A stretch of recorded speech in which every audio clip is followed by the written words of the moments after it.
個大律師咧個求情咧，我覺得都幾騎呢嘅其實。佢咁講嘅，佢話咧案中嘅女子咧係自願參與啦，佢話嚇，而係冇強迫成分嘅喎。咁咧而男嬰咧年紀尚小，梗係少啦，1歲啊。咁咧呢件事件咧對男嬰咧係應該唔會造成乜嘢重大影響喎嚇。咁我又唔知點解係講得出啦呢句。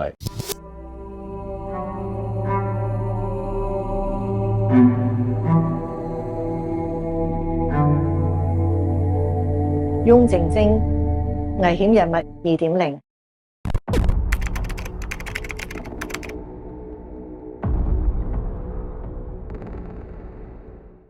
歡迎嚟到危險人物2.0。今日咧就又係有我身邊嘅師傅翁律師啦，同埋本人楊雲峰律師。今日我哋要講嘅案件咧，其實就喺呢一個判刑指引上面咧好緊要嘅。咁但凡咧係用哥羅芳導致有人死亡嘅案件咧，法庭都會引用呢個案例。咁呢個案例咧亦都可以講係獨一無二嘅。咁當時判案嘅時候，因為之前冇案例，咁所以咧就判得好輕。咁最後咧家屬啊、社會啊、律政司都係非常之不滿，咁於是咧就係上訴嘅，咁就出咗一個新嘅判刑指引。咁喺呢個案件之前咧，其實一般嘅誤殺案咧都係判大概10年以下嘅，10年上緊嘅。咁係要啲咩嚴重性超過咗嘅程度咧，先至會判超過10年嘅。咁呢個案件就係其中一個例子。案件嘅名咧就係叫做韓亮芳、黃彥平，就呢個香港政府告佢咁樣嘅。案件係人神共憤嘅。係啊，因為佢中間咧有好多情節咧係惡劣到咧，就算現在社會開放到咁嘅程度咧，都會覺得好離譜嘅。但係我哋會慢慢去講。咁同埋咧，就算佢哋即係呢個嘅被告人啦，呢個主謀人啦，韓亮芳咧，佢最終加刑到15年啦。咁再加上佢仲做咗一啲更加恐怖嘅嘢嘅，加晒嘅刑期都係17年零9個月。咁佢咧就加埋減埋啦，即係咁嗰啲叫假期啦。咁佢就減1/3假期咁樣。減晒啲假期之後咧，咁佢係出獄嘅。咁仲要咧就喺入邊咧就深造讀咗個碩士學位喺入邊咧，即係享受呢個監獄俾佢嘅一啲嘅讀書嘅權利。咁對於受害人嘅家庭我覺得佢考到呢個碩士學位並唔係任何人嘅喜訊。對於呢個人喺個社會上邊繼續可以叫做行得走得啦，我哋俗稱。咁嗱，我就呢個我留翻俾你哋嘅評價啦。咁呢個案件係發生喺1993年嘅7月24日嘅。你講下。咁個地點咧，其實就係大家都知嘅沙田帝都酒店啊。當年係新嘅酒店嚟嘅，都算係嘛，因為開咗依家嚟講嘅耐啦嚇。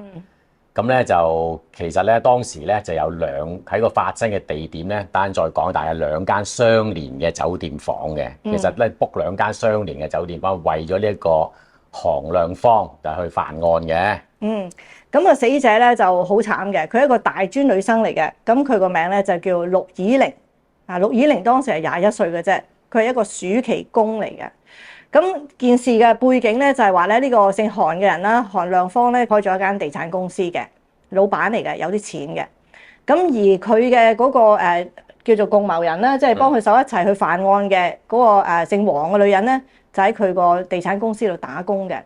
咁其實呢個女人咧喺案發前幾年啦，1991年咧就已經係同佢打工噶啦。咁但係打工嘅時間咧，佢哋因為做地產啦，咁去睇啲空置嘅屋啊，就喺一間嘅屋入邊咧。咁呢個姓韓嘅老闆咧，就將姓黃嘅呢個女同事啦，個伙計咧就強姦咗，係迷姦嘅嗰陣時係嘛？係啊，迷姦。其實咧，韓亮芳就屯門咧，佢翠林花園有個叫做日天實業地產喎。係啊，佢自己就東主嚟嘅喎。佢都唔係好大年紀啊，31歲嘅咋。佢嗰個下屬啦，叫黃彥平，就係佢嘅從犯嚟。其實呢個係就28歲嘅。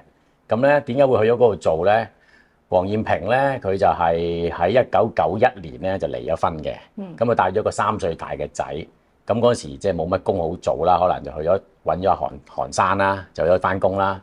咁呢個咁嘅老闆咧就好啊，我帶你去睇樓一齊學嘢啦啊！咁啊學嘢期間咧，一去睇樓咧就用迷藥啊，應該都係可能哥羅芳啊，因為佢用開啊，就迷暈咗啊黃彥平，然之後仲強姦埋佢，但係最慘係咩咧？係將個過程拍咗錄影帶，以前就唔興電話噶嘛，係錄影帶、錄影機，即係佢有預留 set 定晒先得噶，好大壇嘢噶嘛。以前錄影機係。係咁好啦，咁俾人錄咗呢啲嘅色情嘅影片之後咧，咁呢個女人咧就係黃燕萍啦，咁佢就唔做啦，咁佢亦都唔敢去報警嘅，因為嗰個壞人啦，即係姓韓就恐嚇佢話，如果你去報警咧，就會公開佢呢一啲嘅帶嘅。咁但係咧過咗1年之後咧，黃燕萍咧遇到經濟困難，咁佢竟然咧走翻去揾呢個姓韓嘅借錢，就借咗5萬蚊。咁姓韓嘅就話咧，咁你喺我度打工啦，翻嚟做啦，咁幫我做地產啦，每個月人工扣5000蚊啦，咁啊扣晒佢為止啦。咁而喺過程中咧，佢咧亦都要求咧阿黃小姐咧同佢發生性行為。咁咧佢就每次都錄影，咁而且中間嗰啲變態嘅嗰啲性變態嘅嗰啲行為咧，都係要因應佢嚟做嘅。咁久而久之咧，佢好快就還晒啲錢啦，因為佢每一次同佢發生性行為啦，俾佢錄影咧，佢係有5000蚊收嘅，咁啊再加埋人工度扣，咁好快還晒啦。咁咧佢仲要呢個變態嘅老闆升埋佢做呢個公司嘅經理添，咁咧又升佢仲又有錢收，但係竟然最奇怪一樣嘢出現咧。阿黃燕萍咧，除咗還清債之後，佢竟然慢慢習慣咗呢個變態老闆對佢呢啲咁變態嘅性要求喎，已經習以為常喎。係啦，咁啊好啦，咁啊跟住到1993年啦，咁嗰陣時咧，佢哋公司咧就嚟咗一個女學生係嚟做暑期工嘅，咁佢咧就想自己幫補下，咁啊又自己讀書又自己俾少錢咁樣。咁佢咧嚟做暑期工咧，亦都係得到佢爸爸嘅同意嘅。咁先頭嘅時候咧，佢爸爸都唔係好想嘅。咁但係呢個姓韓嘅老闆咧，咁啊做好人喎，同佢爸爸講放心啦，嚟學嘢啦，咁樣就不如有詐啦。咁於是呢個21歲嘅姓陸嘅女仔咧，就喺嗰度做嘢啦。咁但係咧，其實個女仔生得靚又後生，呢個姓韓嘅一早就已經係佈定個局咧，就想去傷害佢嘅，想去侵犯佢，然後又係想拍帶嘅喎。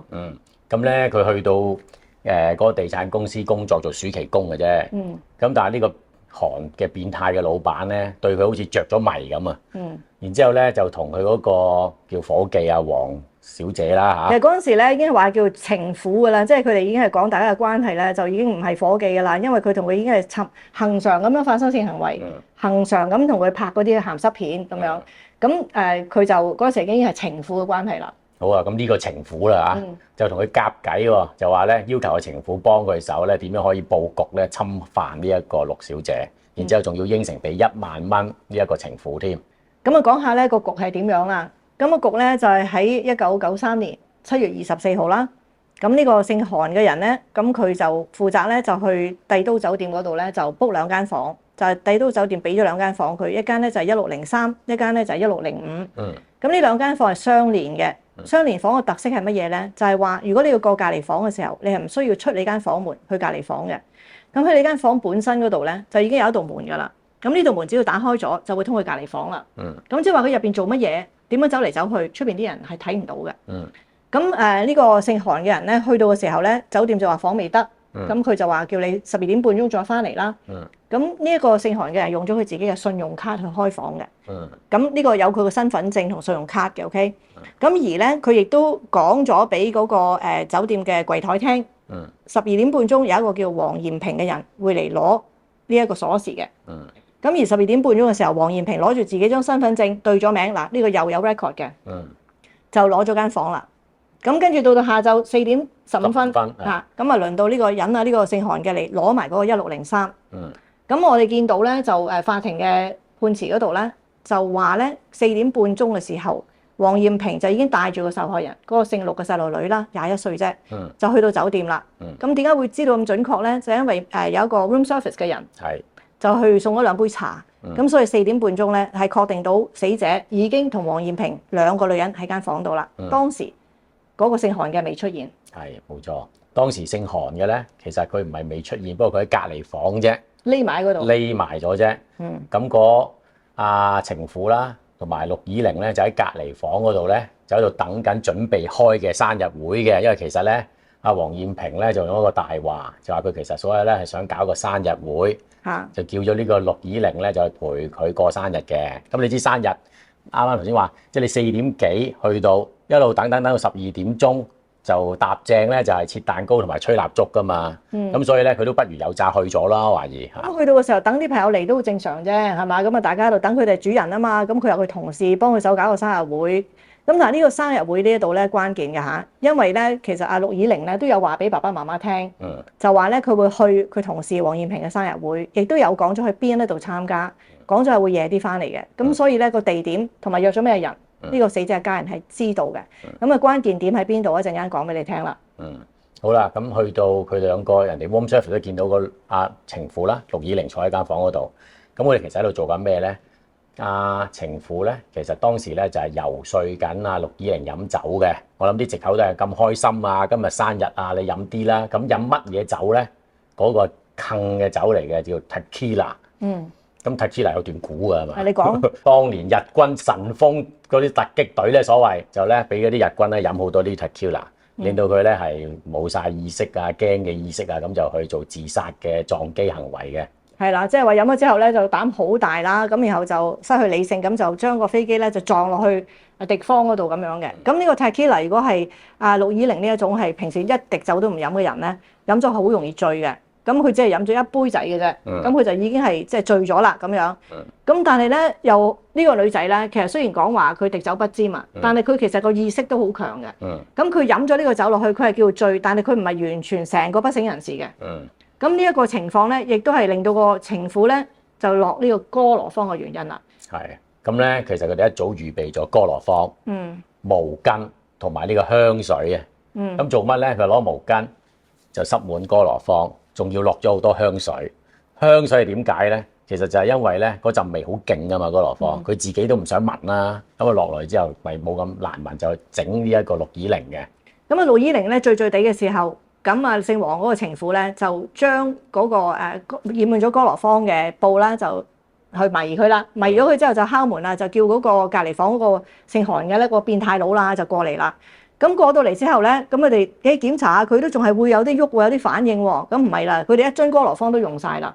咁跟住呢個壞蛋啦，呢個變態佬咧就揸架車翻去佢屯門間公司嗰度咧，係攞多一樽哥羅芳。可見咧佢間公司好多樽呢啲嘢嘅。咁跟住咧就攞多一樽哥羅芳翻嚟咧，就再去加重嗰個藥力咧，就冚喺個女仔個面上邊。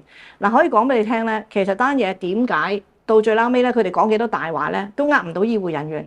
原因係乜嘢咧？嗰個哥羅芳太多啊，成條毛巾都浸滿晒，佢咁樣鋪喺個女仔嗰塊面度，嗰塊面燒爛啊！係啊，所以其實後尾去咗急症室嘅醫生都證明咧，就係個陸以玲個面咧係好多灼傷，大面積嘅灼傷嘅，直頭係。係啦，咁呢個就係成件案件點會揭發咧，就係因為講唔通嘅。咁好啦，咁佢到呢個時候咧，好似本來一路咧都係由嗰個情婦咧，姓黃嗰個咧就落手去焗佢嘅。咁但係見到佢點都焗唔暈。咁呢個變態老闆咧就自己操刀添啦，開頭佢都衰噶啦，下下都叫人哋做噶咋，但係後尾見到冇乜效果咧，就自己攞毛巾就真係焗人哋啦。其實佢攞多第二樽哥羅芳嚟嘅時候咧，都係因為嗰個女仔咧，其實佢嗰個求生啊，或者佢嗰個意志好強啊。咁佢第一次焗咗佢之後，你飲咗一杯酒啦，焗咗佢哥羅芳之後，佢仲係有意識咧，嗰個變態佬係叫個情婦咧壓喺嗰個女仔嘅身上面啊。係啊，咁啊可以咁樣容易整暈佢喎。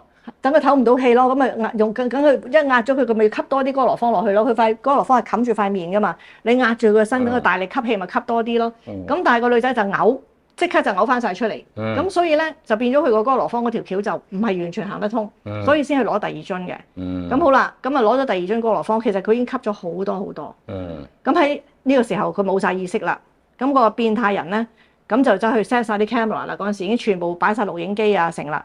咁就開始係性侵犯呢個女仔，咁就剝晒佢啲衫啊，咁然後就搞佢個胸部啊，咁然後亦都將自己嘅陽具拎出嚟啦，就去射精喺呢個女仔嘅身上。佢唔係啊，佢將自己嘅個陽具咧就周圍喺呢一個受害人嘅身上周圍擦喎，咁啊同埋係錄影嘅嚇。咁好啦，咁啊完事咗之後咧，咁佢就指使啦佢個情婦咧走去抹嗰啲精液啦嚇，抹完咗之後，咁就兩個咧就幫個受害人咧就着衫，佢哋就沖涼啦。咁啊點知沖完涼出嚟就發現咧，未啊，仲未完啊，啲惡行仲有一樣嘢。仲有啊？你講咩啊？佢叫阿情婦咧嗱抹完身體就算啦，係咪？佢仲叫情婦咧，我唔知佢變態到咁樣嘅啫，就叫情婦咧將佢自己嘅手指放喺受害人嘅私處裏邊。咁啊情婦咧就話佢其實佢冇，佢只不過做下樣擺咗門。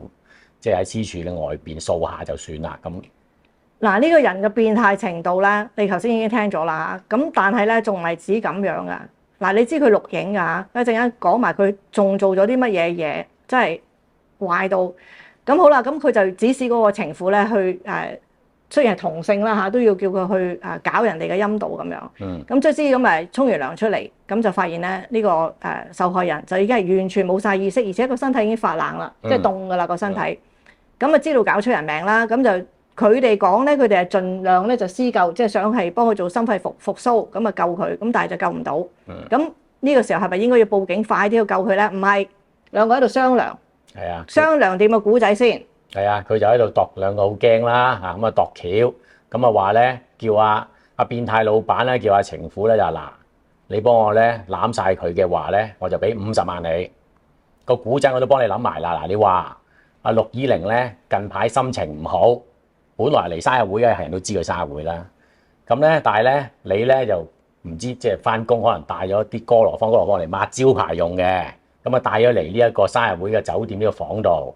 就俾阿陸依玲咧攞咗嚟用，攞嚟用嘅時候咧就嚟自己聞，你又行開咗，翻到嚟咧已經見到佢咧就瞓咗喺地下不省人事啦。咁呢個古仔其實都唔合理啦，點解你會去開生日會帶住一樽哥羅芳嘅咧？係嘛？咁而且嗰個女仔21歲，讀過書嘅人啊，佢點會去攞一個哥羅芳倒滿咗落去嗰個毛巾度，然後冚住自己塊面咧？佢嘅講法就話佢未試過聞哥羅芳，就仲要問嗰個情婦你聞過未啊？我未啊，咩味㗎？好好奇啊，不如我聞下啦咁樣。咁佢就話咧，俾咗張哥羅芳佢攞嚟玩，然後佢就過咗隔離房，就同佢嗰個老闆兼情婦咧就發生性行為。咁完事之後咧，佢走翻嚟就已經見到個女仔咧就不省人事喺個地下度啦。咁嗱呢個古仔其實講起嚟係唔通嘅。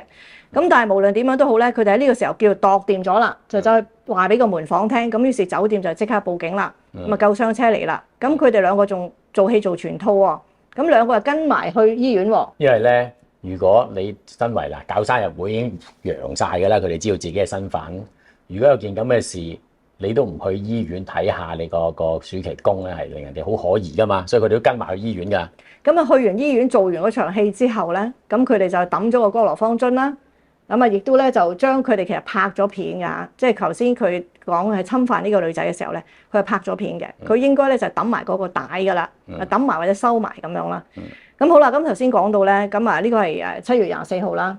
咁啊到7月26號咧，2日之後咧，呢個女仔就已經係冇得救啦，係不治嘅。嗱，當時咧其實都有人非常之譴責嘅，因為佢哋兩個係冇老老實實咁話俾個醫生聽，佢吸咗咁多哥羅芳，係2樽啊。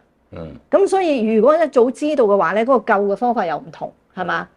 咁而咧，其實根本最後醫生嘅報告咧就話，當晚已經係知道嗰個女仔咧係腦幹死亡㗎啦，係吸得太多啦。咁而佢個死因係吸入過多嘅哥羅芳嘅。即係咧係個死嘅情況都好慘咯，因為嗰晚已經腦幹死亡，仲要捱多2日，咁身體頂唔住先死亡嘅。咁好啦，咁佢哋呢個古仔咧，咁去到醫院嗰度咧，就第一件事就俾人哋揭穿咗啦。因為嗰個死者嗰塊面啊，俾哥羅芳灼傷啊。老實講，如果佢自己攞嚟貪玩，佢唔會整到自己塊面成塊乸到咁樣，佢唔識反抗，佢由得自己塊面喺度咁樣。就算你用一啲叫做我哋啲女人有陣時會係換膚啊，用啲 peeling啊，痛啊，你都會洗啦。點會等塊面燒到爛晒，你都唔反抗？肯定係冇晒意識。呢個係講唔通。咁跟住呢一個嘅報告咧，警方就知道咗啦。因為差人就話有醫生話有問題，唔可能嘅。咁就去盤問呢個女人啦。你知唔知係點樣捉到佢㗎？咁咧開頭佢都呢個情婦啊，都係講翻之前個版本嘅。而呢一個變態老闆又係講翻夾好嘅版本嘅。但係到一個位，警方就話：喂，你話你搞生日會嗰日根本就唔係你生日。係啦，就係呢個係好即係明顯嘅謊言嚟嘅。即係你話你開生日會，仲有你話開生日會，你請咗啲咩人啊？你答唔出噶嘛？你因為根本嗰日你係根本冇請人去你個生日會噶嘛？你就係得一個邀請嘅人，就係呢個死者。第一就唔係真係生日，你點講都講唔過去啦。第二你冇邀請其他人，成個所謂生日會就係針對佢一個人嘅。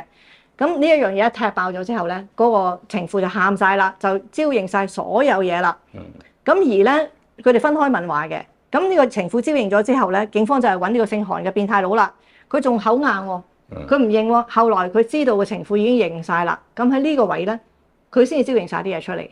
咁警方就即刻去抄屋咯。但係抄屋咧就大鑊啦，因為咧喺呢個變態佬嘅屋企咧揾到29盒自拍嘅性愛錄影帶啊，懷疑咧至少有10個女士咧喺迷魂狀態下咧係俾佢施暴過嘅。仲唔止啊，仲有細路啊，仲有小朋友啊，全部都係16歲以下，仲係男仔嚟噶。你知唔知最細嗰個係幾多歲啊？你聽見都驚啊，係1歲啊，1週歲啊，我淨係唔可以想像啊，一個1週歲嘅小男孩，一個 baby 都俾佢性侵，仲要同個女人一齊，可能係呢個 baby 嘅媽媽一齊做呢啲咁樣嘅3人行為。甚至我覺得，但係呢個 baby 係個身份係邊個？嗰個不知名嘅女人係邊個？同埋其他受害人係邊個咧？係查唔到出嚟嘅。咁但係無論點樣都好，警方係有起訴到呢個變態佬嘅。咁嗰個起訴部分同埋發生咗咩事，佢點樣去搞嗰啲細路哥，一陣間先至再講。咁好啦，咁呢單嘢已經係證據確鑿啦。咁佢哋兩個係採取第一時間認罪喎。係啊，佢兩個第一時間都承認誤殺罪嘅。咁咧，亦都咧最後律政處都同意佢哋承認誤殺，咁啊變咗剩翻咧就係判刑啦。咁咧求情嘅時候咧，佢哋咧有好多求情因素嘅。佢話佢哋曾經嘗試急救受害人啦，聲稱嘅啫，其實係嚇。亦都咧有送佢去醫院，唔係佢哋送嘅，其實佢係叫樓下送嘅啫。佢亦都有通知受害人嘅屋企人，同埋咧佢哋係冇案底。通知受害人嘅屋企人，佢仲有咩其他方法？就係佢掩飾自己罪行啊嘛，扮自己冇做過壞事啊嘛，梗係去通知。呢啲嘢其實完全都冇一個係求情理由嚟嘅。咁跟住咧，咁咧阿情婦咧個求情係多咗啲原因嘅。佢話咧係因為佢爆喊同埋全面認罪同埋招認，導致先拉埋到呢一個變態老闆嘅。咁咧佢亦都表示佢一早想做控方證人，即係督個老闆嘅，其實係嚇。佢話佢表示佢一早願意做控方證人嘅。同埋咧，佢啲所作所為其實全部都係因為受到呢個變態老闆支配先做嘅啫。其實係咪真係咁悔意咧？我覺得唔係咯。你知唔知個餅帶一路都係冇揾到噶？佢哋真係搜屋啊，各樣嘅嘢咧，佢哋揾到個盒啊，揾到呢個即係應該係註明咧係攞嚟搞呢個受害人個盒，但係入邊嗰餅帶係空嘅。咁嗰餅帶如果根據呢一種嘅犯罪學嚟講咧，非常之唔可能佢係抌咗嘅。佢唔交出嚟咁解嘅啫，我係咁諗啊。係啊，其實當時後尾警方抄咧，就係喺呢一個附近嘅啫，喺大涌橋路1至9號嗰間神學院門外嘅個草叢裏邊咧，揾到呢個錄影機同埋1盒錄影帶。呢個帶都唔係嗰餅帶嚟嘅啦，我估。但係因為空嘅嗰餅帶係吉嘅裏邊啊。係嘛？咁所以嗰餅帶喺邊度咧？其實餅帶好關鍵嘅，因為佢哋對呢個受害人做咗啲乜嘢，就係全部睇餅帶先睇到嘅。佢話佢自己只係將個陽具喺個受害人嘅身上掃嚟掃去啊，佢係有觸摸佢胸部啊，有去侵犯佢嘅私處啊。但係呢啲佢肯認嘅，同埋實際上發生嘅係咪有距離，冇人知。好啦，咁呢個判刑咧，最後就判咗出嚟啦。咁因為佢哋係認罪啦，又加埋頭先所講啲求情理由啦。咁當時咧，因為呢一啲嘅誤殺案咧，尤其是呢種哥羅芳誤殺案咧，係冇案例嘅。當時冇乜特別呢啲判刑指引啦。講到其實誤殺咧，就算當時咧，一般法庭咧都係判咧大概10年左右嘅啫，好少話超過10年嘅已經。嗱呢個咧要講翻咧1993、94年嗰段時間啦。呢個時間咧唔知點解咧嗰輪啦嚇，嗰啲判刑咧就全部都好輕嘅。咁其實佢判咗，後來就判咗呢個變態人啦，就係8年係嘛？最後判咗佢8年半。8年半，咁嗰個從犯即係嗰個情婦咧就係7年嘅。係嗱，咁你見到一條人命21歲嘅女仔嚇，完全咩事都冇做過，做份暑期工咁樣俾人殺咗，一個8年半，一個7年。咁呢一個時段咧，你記唔記得嗰個寶湖燒屍案咧？嗰個情婦咧都係判咗6年嘅啫喎。係啊。所以呢段時間唔知點解啊，法庭咧判呢啲誤殺咧就判得好輕嘅。咁亦都引發咗咧，其實寶湖嗰個係咪叫姓鐘嘅阿娟係咪叫做？嗰個死者嘅家人咧都出嚟話咧，點解法庭可以判得咁輕嚇？咁點解會係咁樣咧？咁冇人知。總之嗰段時間所有嘅判都係咁樣噶啦。咁依家梗係唔係啦。嗱，咁呢單案咧嗰陣時引起公憤嘅，好多議員啊，尤其是啲家人啦，走出嚟咧就接受訪問嘅時候好激憤嘅。議員我記得據報道啊，劉江華議員都出嚟喺度鬧啊咁樣嘅，話太過輕啦。咁咧就去到咧律政司咧。就主動咧去覆核呢個刑期，去到上訴庭嘅。去到上訴庭嘅時候，其實嗰個情婦仲好意思拗嘅。仲喺度話自己咧非常之有功勞啊！其實應該減啲啊，判7年都太重啊，仲喺度想拗低啲添咁樣嘅。咁但係咧，今次咧去到上訴庭，我諗嗰陣時係因為幾個大法官都開會啊，就話咧呢單係唔可能咁樣嘅。呢單嘢其實咧叫做波德拉謀殺嘅。佢話佢所做嘅嘢其實好近似謀殺㗎啦，已經。咁所以係唔可以輕判嘅。咁佢哋話佢哋嗰陣時係用一個14年做起刑點啊嘛，係嘛？開頭原訟庭係用14年起刑點，判咗8年半同7年。咁嗰個起刑點其實都錯嘅，原因係乜嘢咧？如果你係淨係迷奸嘅啫，你係用一啲迷藥去迷奸咧，咁佢最高刑罰係14年嘅。咁佢就用咗，但係呢個冇人死喎。咁但係佢呢個有人死喎，你唔可以用翻嗰個同一個準則啦嘛，呢個係要高啲啦嘛。咁同埋所有啲求情理由都唔合理嘅。嗱，你話即係佢就講我哋及早認罪啊，及早招認啊，你唔認都唔得㗎。你個信用卡係你要開間酒店嘅房嘅，姓黃嗰個身份證喺埋入邊嘅，咁再加埋啲家人係完完整整咁知道你係約佢生日會嘅，你係走唔甩嘅。老實講，如果唔係咁多證據啊，嗰個屍體都未必揾得翻啊！而嗰啲人咁奸係咪啊？咁所以根本係冇任何嘅求情理由㗎。佢真係冇乜求情理由㗎，因為咧，首先佢係有預謀組織添啦，同埋咧，佢哋咧一開頭係講大話喎，變咗醫生咧冇辦法知道咧到底佢用咗幾多哥羅芬落個受害人嗰度。如果想救有陣時都要知道個劑量㗎嘛。如果影響咗救援啊，呢個係上訴庭都有講嘅。係啊，同埋咧就係其實根本呢個叫做誤殺罪咧，法庭咧上訴庭澄清啦，其實根本就冇咩量刑嘅標準喺度嘅。14年起點係太低嘅。當年有個好出名嘅法官叫楊鐵良啊，佢就講啦，佢話根本呢單案咧係等同謀殺咁滯嘅。呢個14年起點咧太低，就變咗加到去20年嘅。咁啊，因為20年嘅起刑點啦，咁所以咧呢個變態佬咧最後咧就係判咗15年嘅。嗰個女人咧，有個女人12年。咁但係其實都係太輕咯。咁樣講，尤其是楊鐵良其實都有講嘅，就話一支哥羅芳唔夠，你仲去整多一支，係嘛？你明知嗰個人已經受咗好大嘅傷害㗎啦，咁你仲要去加多一支落去，呢啲其實根本係唔可以有值得原諒嘅。咁同埋佢真係好彩嘅。其實咧，佢喺呢單案審訊之前，即係呢個判刑之前，其實佢有另外一單已經係俾警察起訴啦。記唔記得頭先咪講咯？就話咧揾到好多嗰啲錄影帶啊嘛。咁入邊咧，其中有一個錄影帶咧，就係咧，你會見到咧嗰個變態佬就喺個影片中咧，同埋一個女人，同埋一個1歲大嘅男嬰。咁佢係同呢個女人咧發生緊性行為嘅。咁喺側邊咧就指導緊呢一個女人，呢個唔着衫嘅女人，就去幫嗰個男嬰口交。咁而呢個變態佬咧係撳住嗰個男嬰嘅 pat pat 嘅。咁亦都咧係中間仲有啲更加惡劣嘅情節嘅。我都唔想再講啊，即係總之係搞嗰個細蚊仔，嗰個1歲大嘅細蚊仔。咁而後來呢單案件咧，即係分開喺另外一個法庭度審啦。咁嗰個法官都講咧，睇咗呢個帶咧，係令到就算法庭人員都好焦慮嘅。原因就係冇人知道嗰個1歲大嘅男嬰下場係點樣。因為佢哋揾唔到佢哋嘅身份。冇辦法可以揾到確認到嗰個受害人係邊個。咁除咗呢一個男嬰同埋呢個女人，個女人根本就唔知係咪照顧呢個男嬰嘅工人啊、照顧者啊，或者係媽媽都唔知。咁除咗呢個小朋友之外，仲有其他嘅男仔嘅。但係就因為全部揾唔到啲人出嚟。咁佢呢個案件咧就係被判咗2年零9個月嘅。係冇錯，亦都咧係分期執行，即係同之前嗰單呢一單死咗人嘅案件嘅刑期咧係分期執行嘅。咁呢個咁樣嘅厚顏無恥嘅壞蛋咧，仲竟然咧去上訴。咁就上訴咩嘢咧？佢就上訴咧就話唔公道喎，15年監禁好長喎，喺監獄入邊咧俾人打喎，俾人虐待喎，個個都唔中意佢喎監獄嗰度。咁喺入邊就過住非人生活喎。哇！呢啲都係你抵死啦，係嘛？係咪你人神共憤啦？你入到監獄你梗係咁樣啦，邊個會中意你啊？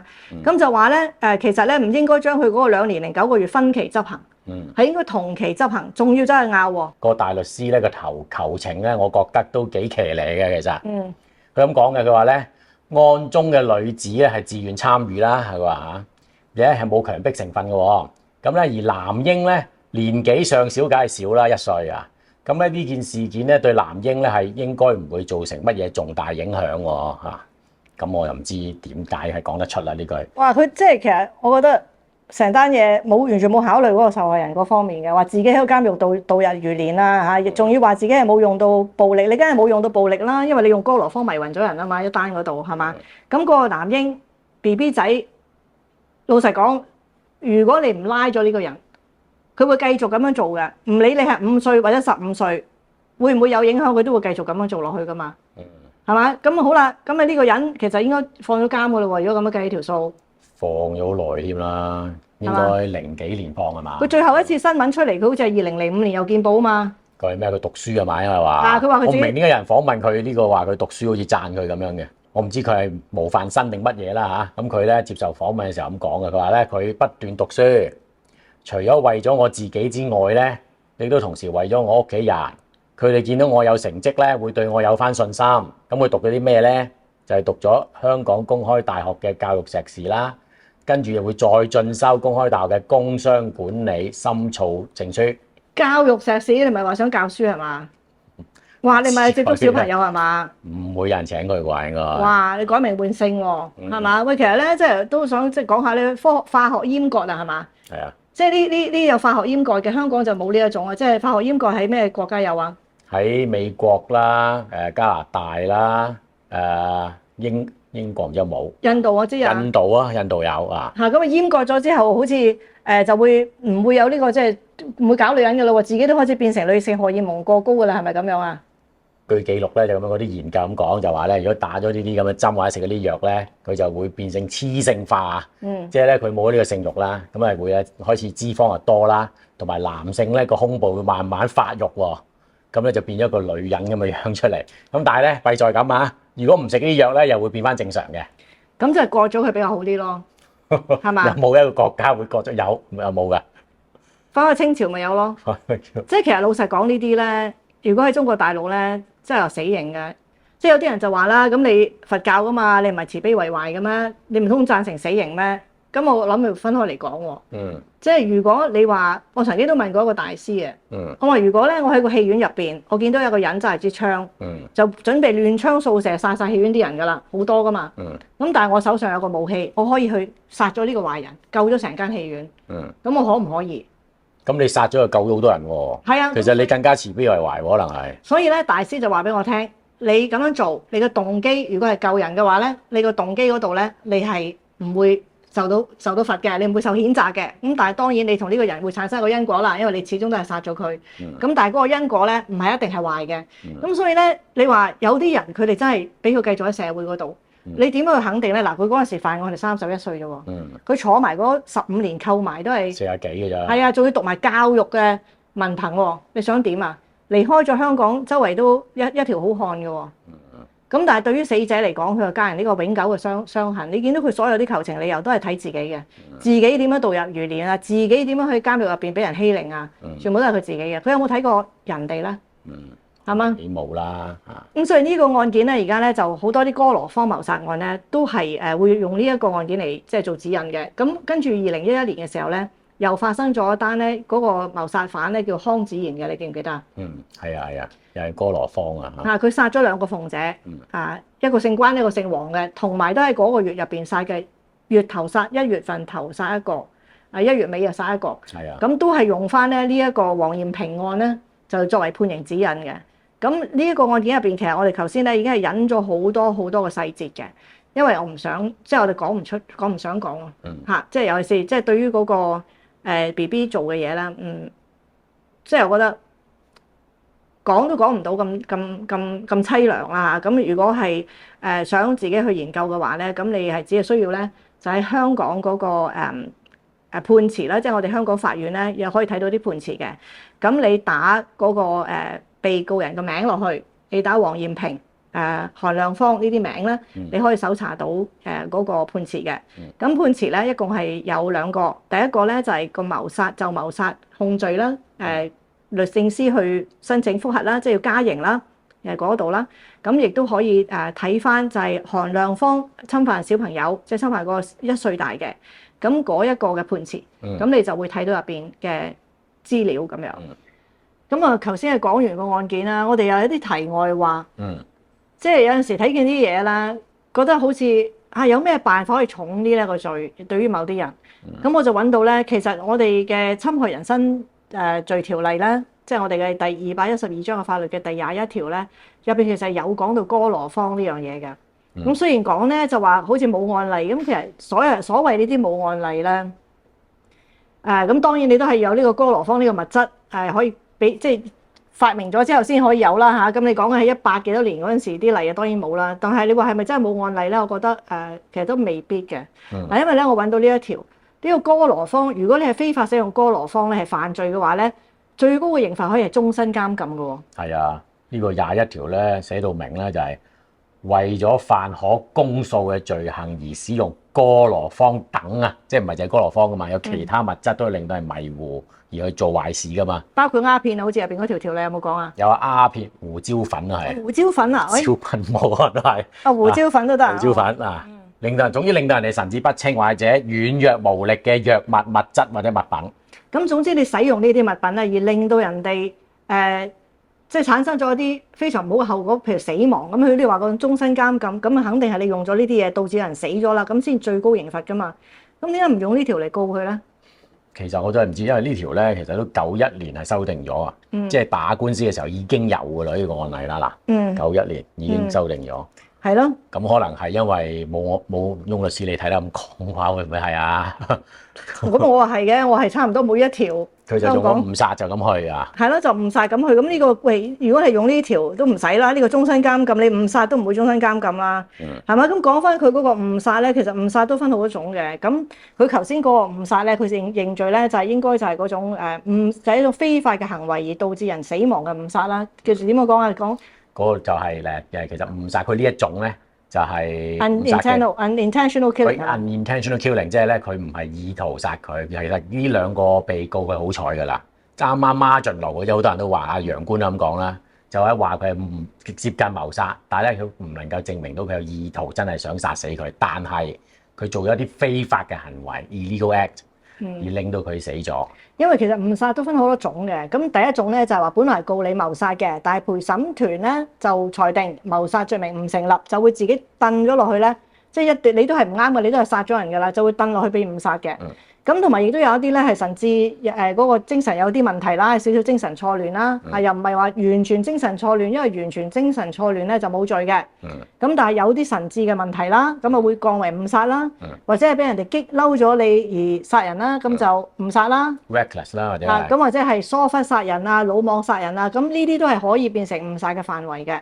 咁所以佢呢個咧就係咧叫做homicide by unlawful act 啦咁樣。咁所以咧就係其中一種嘅誤殺啦。咁但係誤殺咧都可以判終身監禁嘅。係啊。咁但係比較少。咁但係我覺得呢一條哥羅芳罪都講到明係哥羅芳，點解唔用呢個就即係有啲叫做學術性嘅興趣討論下咁啦。咁我哋有哥羅芳罪㗎。我哋今日個時間差唔多咯喎。係啊，如果中意危險人物2.0呢個節目嘅，記得 comment、like and share， 同埋記得訂閱。